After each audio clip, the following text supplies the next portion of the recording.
So the finale is finally released, and here is everything I like and dislike about the Amazing Digital Circus episode 9. This is going to be a very spoiler heavy short, so if you haven't seen it yet, you've been warned. Firstly, we'll get it out the way.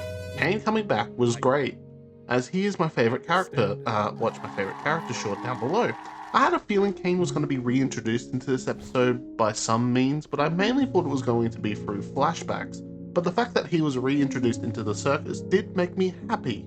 Was he his goofy, whimsical self that I love so much about him? Well, no, but his overall attitude throughout this episode was fitting for the emotional, full, and somber feel for this episode. I also really enjoyed all the characters in this episode. Every single one of them were absolutely amazing and gave such a fantastic performance. Also, with the inclusion of Ribbit and Cosmo giving stunning performances, it was just great to see the voices to these characters. But the standout favourite of this entire episode was the flashback sequences. Now, as much as I did enjoy the exploration of Jax's character, I was really loving all these flashbacks, with the growing friendships with Jax, Ribbit and Cosmo, the hot chocolate scenes, the aftermath of the fallout, and the diminishing of their friendship, and of course, the bedroom scene. No, not that type of scene, but it does show Jax being the most vulnerable they have ever been in the entire show and expressing some backstory towards Jax. Now, unfortunately with this finale came some negatives. Now, I might get some backlash for this, but I didn't like how they did Jax's abstraction. Now, what I mean is how he abstracted off scene, as they built him up to be some main character throughout the series.